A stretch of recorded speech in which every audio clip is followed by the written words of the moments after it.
Hey folks, Lee Jandro here with Abundant Grace Fellowship in Keene, New Hampshire. And I don't know about you, but I'm kind of tired of the technical stuff that I've been going through, trying to get live back up in place with Facebook. So there is an audio recording of this morning, but I wanted to, I have people that rely on the fact that they can read the words, and the audio recording doesn't allow for that. And I also have some people who read lips. So I want to make sure that we honor them. So that's what this is about. This morning, I'm going to talk about what I call principles for making disciples. Some of you will remember a few weeks ago, I taught about making disciples. That was part one. Then in the middle of it, I put another teaching in the midst of it, and now I'm just, if you will, finishing up. And one of the things that I find is we don't all use the same language. And I think it's important. Like, I don't know about you, but everybody has kind of their coffee shops they go to. I go to one chain locally, and I try to do most of my coffee business, if you will, at a local shop and things. But years ago, I used to go to Starbucks, and part of that was because at the time it was convenient and it made sense for me. And so the other day when I saw this little story, there was this grandmother who walked into Starbucks. And like so many of us, sometimes it's about understanding the culture. I remember the first time I went in a Starbucks, I was down in Virginia or North Carolina, somewhere very close to there. And a friend of mine took me in. He says, I have to show you the culture of Starbucks. And I went, culture. Okay. So I'm big about culture.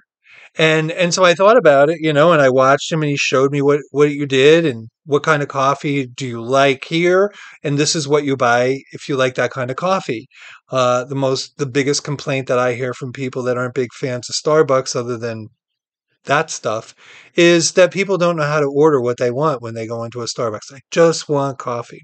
Well, this grandmother walked into Starbucks, and as those of you who go into Starbucks may know, uh, I was reading this thing. This guy was standing behind this little old grandmother, and she walked in and she did what most of us would do. She walked in and she ordered a coffee. And she got asked what name she would like on it. She goes, "What name?" She goes, "Why don't you just call it Bob?" And I laughed when I read it, and so did everybody that saw the video of this whole thing. But she was serious. It's not making fun of her. Her culture was, why are we naming a cup? Those of us who have gone to places like that know that they put your name on the cup. So when I talk about disciples and discipling and discipleship, people they have their own thoughts. How did we get here? What do we do? Um, I believe what I'm going to cover today in this video incorporates most of the things that I talked about this morning, but you may miss some of the on the scene thing where I was talking in front of a church gathering as well as online when we lost our system. And so you may want to go listen to the audio as well. And I'm not saying you ought to, but again, it talks about some of the things I'm going to talk about. A couple weeks ago when I talked about discipleship and disciple, I said that in the New Testament, we find the word disciple 269 times. And we only find the word Christian 3 times. So at the writing and the usage of the word in Greek, the word disciple, and even Aramaic, because it would have been Jesus speaking, the word disciple is used multiple times, roughly 90 times, as many times we use the word disciple. So the usage of the word is important. So what I want to talk about is, first and foremost, is what a disciple is. So the word disciple is used to describe the followers of Jesus. And Jesus commanded us to make disciples. He didn't command us just to evangelize the lost, Matthew 28, verse 19, but he asked us to make disciples of all nations.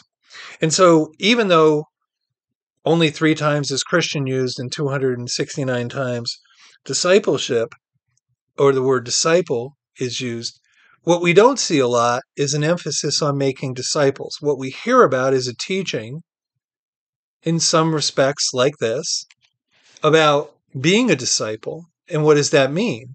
So the actual meaning of the word, it's multifaceted. It means one who follows Jesus. It's one who sits at the feet of the teacher.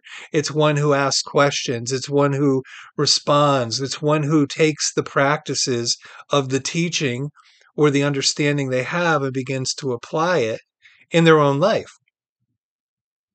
And so in the contemporary church, what we often see is we see people say, well, I'm a disciple of Christ, or I'm, whatever that means to them, but we don't see any activity. We don't see any action.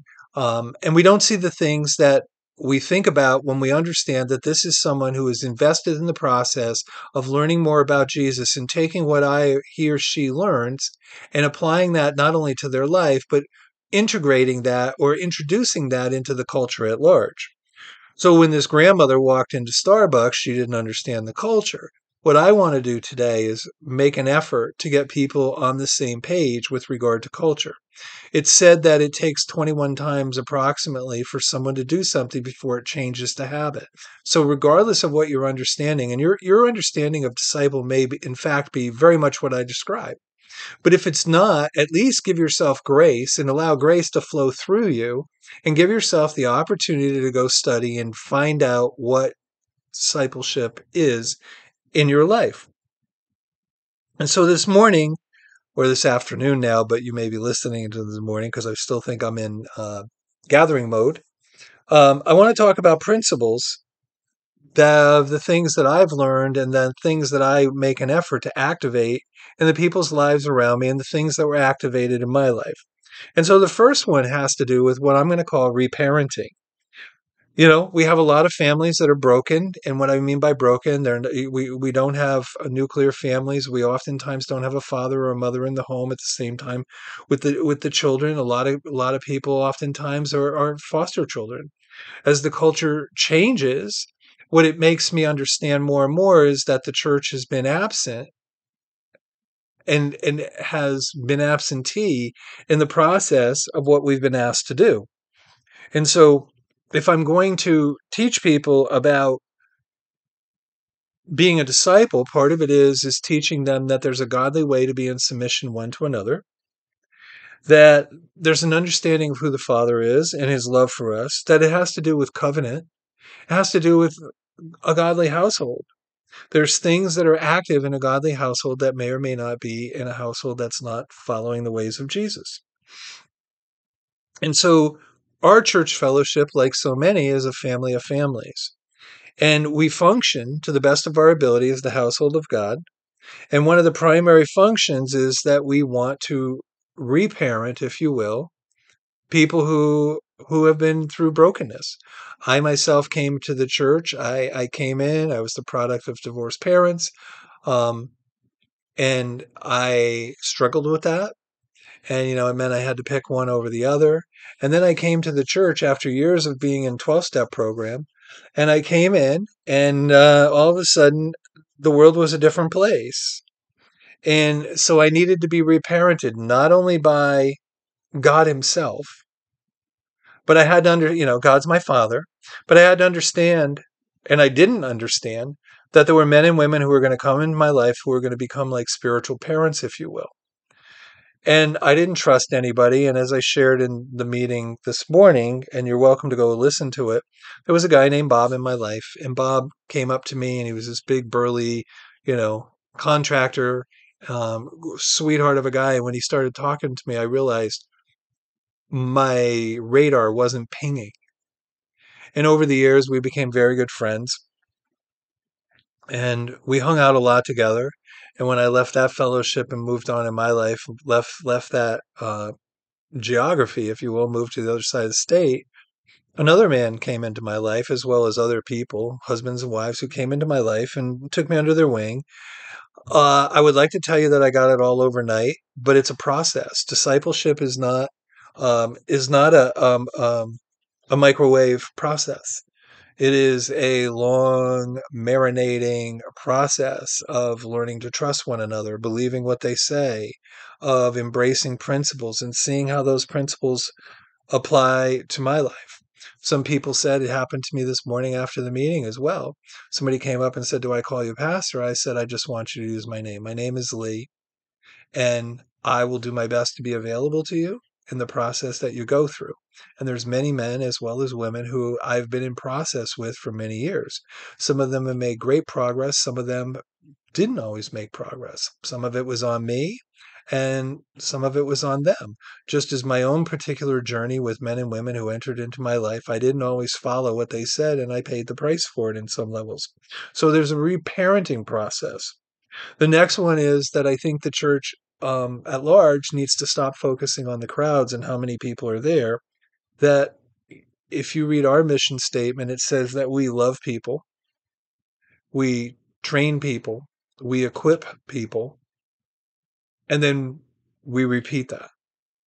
There's people in my life as part of the discipleship process that I am working hard to engage and equip them so they can stand on their own 2 feet. And I'm going to suggest to you that you go listen to the audio recording because I think I was in a different space this morning on some of this with regard to this. It doesn't mean you're getting any less here.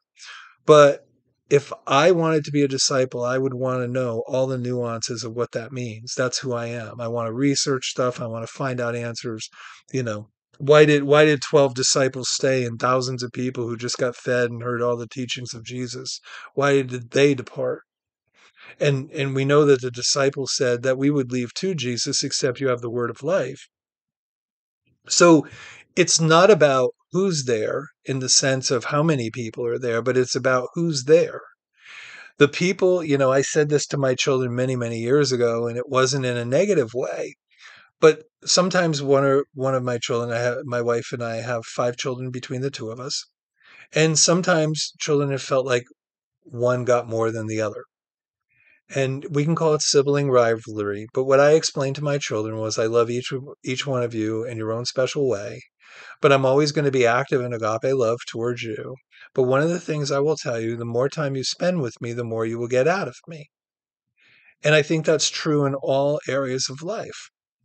That the more time we spend with somebody, the more time, the more our own life changes. So I think that we need to focus on equipping people and we need to focus on discipling people. And we need to realize some people just come for a good time.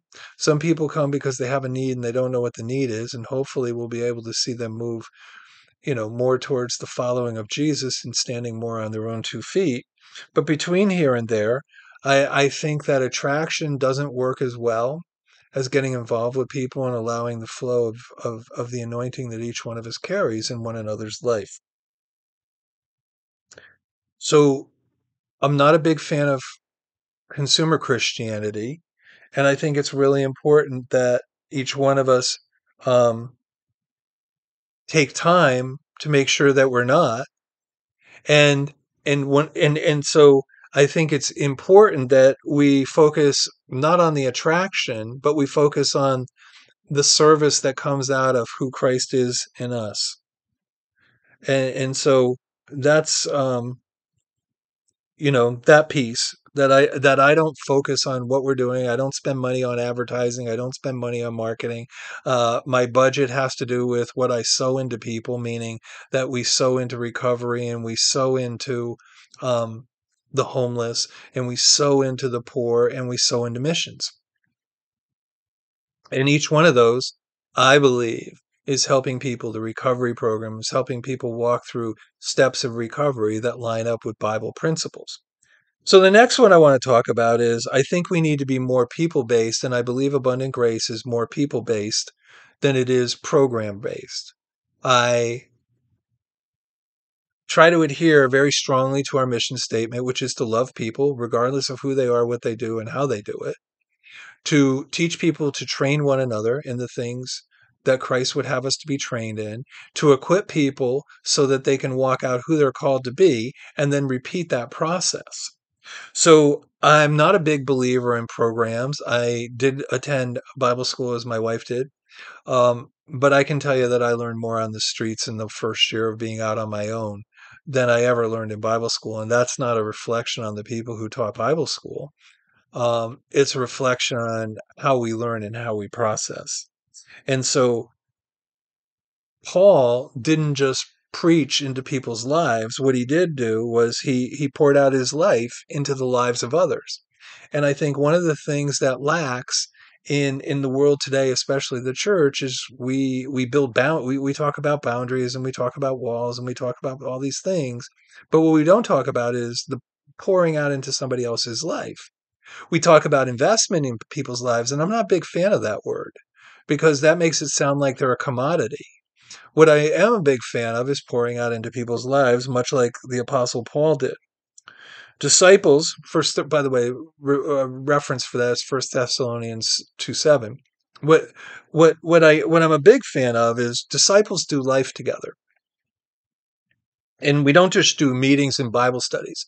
Over the years, I've had people travel with me. They've learned more about me. I've learned more about them in our travels. I've had people come live with me. I've had people that, you know, would come over my house every day of the week if I let them. And it's not because I'm a great guy. It's because we talk about the things of the Spirit, and my encouragement to them is to go and do those things in their own life. So I'm not big on program base. The next one has to do with the fact that we need to be more relational than institutional.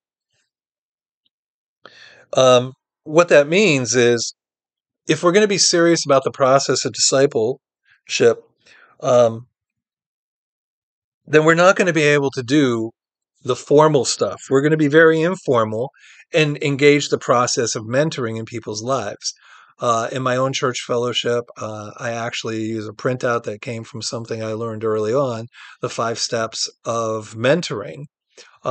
Most people have seen it perhaps by John Maxwell. I think it's really important to realize that mentoring is the 5th step, not the first step. So what happens is a lot of times we think discipleship happens in Bible school or seminary, or and I've done this as well. I've had schools that have been part of my church, but it doesn't necessarily create disciples. It creates educated students. Hopefully, some of them become disciples, but they may or may not become disciples because of the school. What they become disciples with is because of the relationships that exist. And so we can gain a lot of head knowledge, but it doesn't necessarily produce maturity. And one of the fivefold caveats is, am I producing maturity? Am I producing mature spiritual sons and daughters?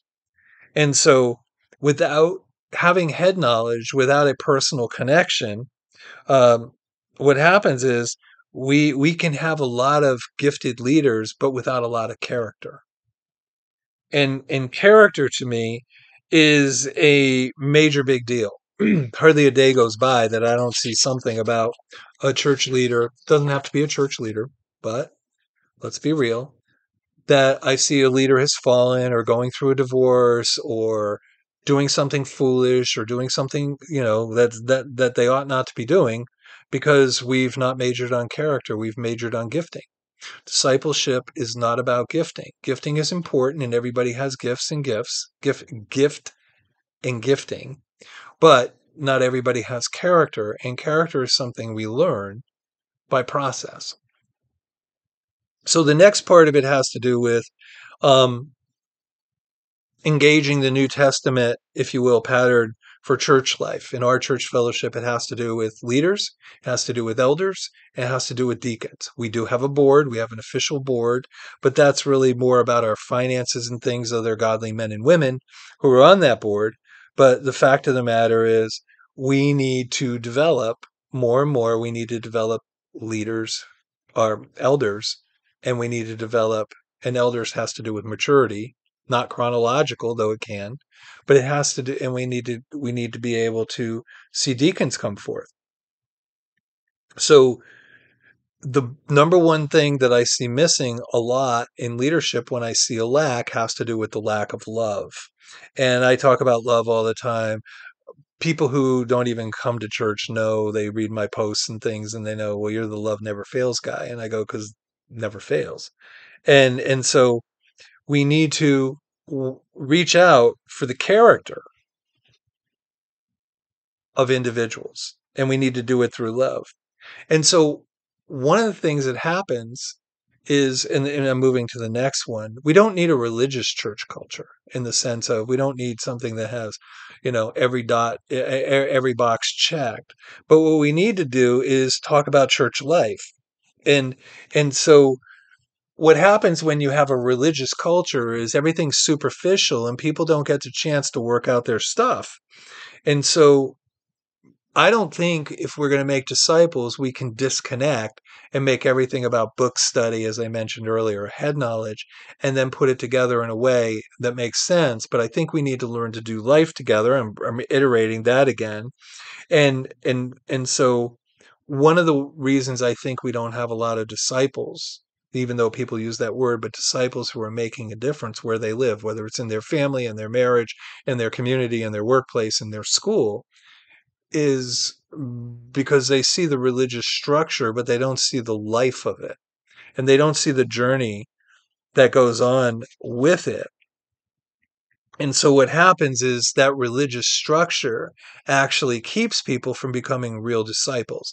They may become a disciple of the ministry, but that doesn't necessarily mean they're a disciple of Christ in the sense that they're carrying that life, that Zoe life out into the world on a daily basis.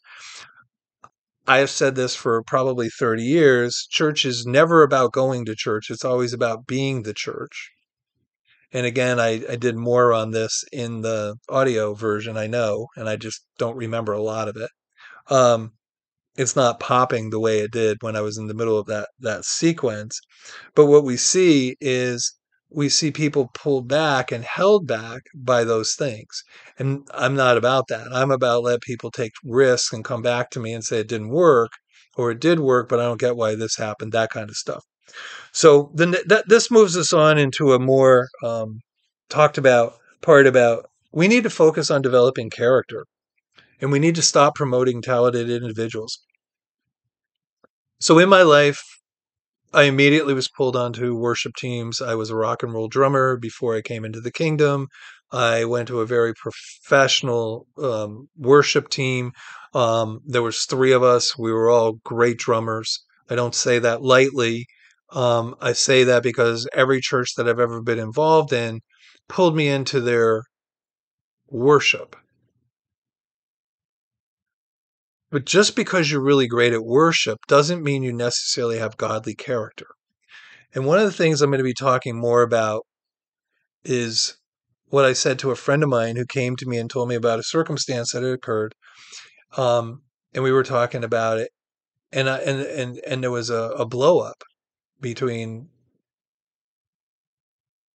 a ministry and an individual. Like think ministry and then think layperson, or think a person who doesn't have a title, which I'm not going there. And I said, well, if you had a child and every time that child came into the living room, they walked over and peed in the corner, what would you do about it? And they said, well, I'd teach them not to pee. I go, but we have people that are on worship teams and in ministry, and they treat people like crap. The equivalency of going over and peeing in the corner of the room, and no one does anything about it because they don't want to lose the gift.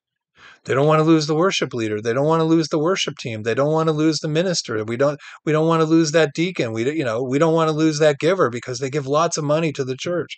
I don't care. I don't care. For me, I learned the hard way that you can have the greatest gifts in the world and have little or no character. And I learned that in part because of the mistakes I made coming into the kingdom. But I also learned that because I had godly men and women who pointed out when I was walking in areas that I ought not to be. Like when my wife and I were going through a troubled time after our son had been involved in a terrible accident, just to use one of those things. But I also had men who stole from us. And the list can go on. There's nobody who's a believer who hasn't been betrayed. The more you love, the more you open yourself up to being vulnerable, and you will be betrayed. But that's because we haven't dealt with character a lot. I used to hang out with some people that if I was to give you names, you would possibly know them. And, but what I saw was many of these people were young and many of these people didn't have character and they didn't work out their differences and they went through terrible divorces and children all over the place and spouses who don't go to church anymore and kids who could care less and kids who have never seen their father and all this crap, which ought not be. And so if we wouldn't let somebody pee in our living room, we need to stop letting people pee in our church gatherings. Yes, I understand some people go 0 to 100, but it's our responsibility to take them aside and help them bring reconciliation to that. Instead of being like years ago, I taught on birds of a feather, and I talked about different birds and how they affected the church. Well, one of the dirty birds in the church is the pigeon that just goes and craps everywhere and make a mess, and no one deals with him or her, and then they move on to the next church and continue the process. So let's start focusing on character. Um, when let's stop lifting up people who don't have character, who may have great gifts, but the gifts are without repentance. That means you can be a doofus, go sit at the bar and be drunk all night, put needles in your arm, and still prophesy. So let's begin to look at that, and let's stop letting pride pull people away. The next one has to do with we need to develop teams in abundant grace fellowship here, and I imagine this is the case. Um, Not that their whole work is to anchor what leadership is doing, but it would be nice, and we've just run into this. Our church isn't all that big, and we have people who are really dedicated, but we have people who have been injured, who have been in the hospital, have gone through, loss of family, need rides, all those things. Those things all add up really quickly. But if we don't disciple people into knowing that they can stand on their own 2 feet, what happens is we're always going to be, diapering the kid. And that doesn't work either. The next one has to do with what I've called for years an orphan spirit. It's not the spirit of God, but it's the person who does not see God as their father, may struggle with authority in the church, which means they struggle with leadership, despite the best efforts of the spiritual moms and dads in the fellowship. And we need to look more seriously as what it means to be an elder, what it means to be a deacon, what are the criteria, if you will, for these things. And we need to multiply, we need to replicate. As I said earlier, we need to love people and we need to train people and we need to equip people. And then we need to do it all over again. And the process of discipleship is not a day-to-day thing. I mean, it's not a week-to-week thing, and it's not a 1 year and we're all done.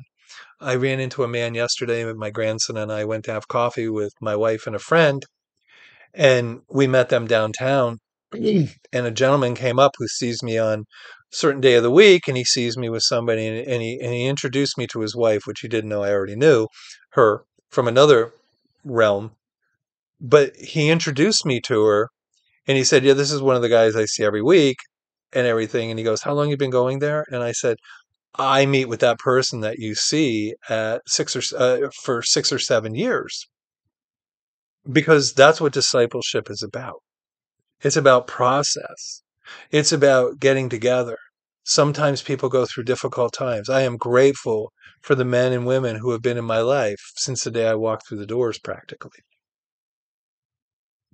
The next one is more what we need in our realm of abundant grace, and it has to do with developing consistency in our gathering prayer, if you will, that we would see discipleship and all those things begin to come together in such a way as people gather.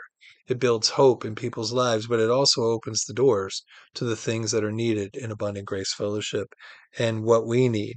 And so, again, discipleship is part of that process. When you have people that are learning that being a disciple means to serve and to be mature and to walk in those things, they begin to replicate themselves.